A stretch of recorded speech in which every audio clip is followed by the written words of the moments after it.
It is a confusing time in the U.S. job market right now. The number of jobs is growing, but so is the amount of time people are spending unemployed. Now, according to the Bureau of Labor Statistics, employers added 177,000 jobs in the month of April, slightly less than the number added in March. But the share of workers experiencing long-term unemployment, which is more than 27 weeks, rose to 23.5%. That's the highest share in 3 years. So how can workers navigate this uncertain climate? Joining us now is Dr. Misner, career expert and founder of the Business Network International. Doc, good to have you with us. Thank you very much. It's great to be here. So let's start with the situation we just mentioned. What do you make of the current job market? Well, listen, I think in this job market, people can stand out. But in order to stand out in looking for a job, you have to understand that looking for a new job isn't just about finding a paycheck. It's about finding a purpose, an alignment, a place where your strengths can shine.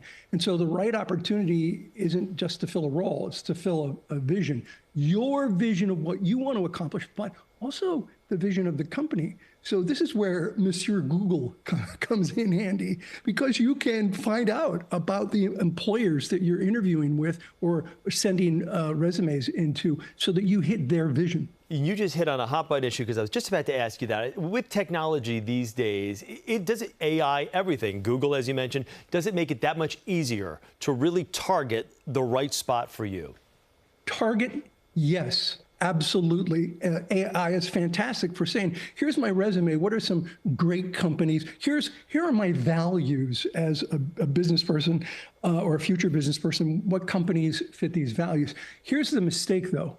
Don't send a letter using AI, okay? Because people check.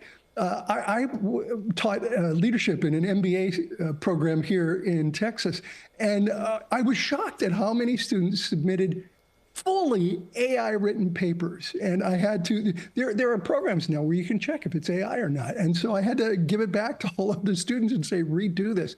So use AI, but don't use it to write your letters. Doc, as I like to say, people want to they want the job, but they just don't want to do the work, which is an example of what you just talked about there. Let me ask you about long-term. Well, can I just say to that? Yeah. The secret to success without hard work is still a secret. Yeah, exactly. You got to work a little bit. Exactly. You only get what you put in. You only get out what you put in. Let's talk about those that are struggling with long-term unemployment. What are some of the things that they can do to get back in? Well,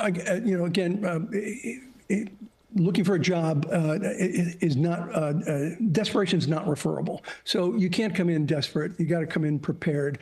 One of the things that there's two things that I'd look for. One is referrals into jobs, if at all possible. LinkedIn did a study a number of years ago that said that 80%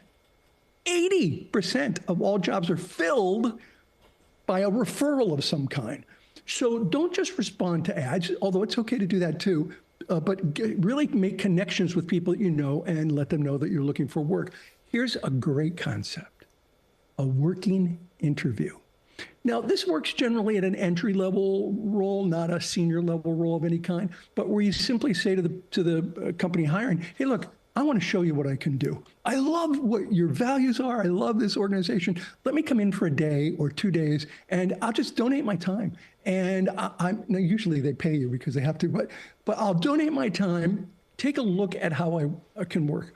I have told this to students. They've gotten jobs doing this. I told my daughter, who doesn't listen to very much that I say, I told my daughter this, and she did it, and she got the job. Working interviews. It's a great concept. I don't want to age you, both of us here, but that's exactly how I got my first television job when I got out of college back in 1992. Wow, I went there and finally got to the point where the guy who owned the place said, who is this guy? Why is he here every single day? And how are we not paying him? And then before you know it, one thing led to another. Doc, great to talk with you as always. Really good advice. Thank you very much. I appreciate it. Great advice. All right. For more stories, of course, on the job market, you can head to Money Watch. That tab is on our website at cbsnewyork.com. We'll have some additional information for you there as well.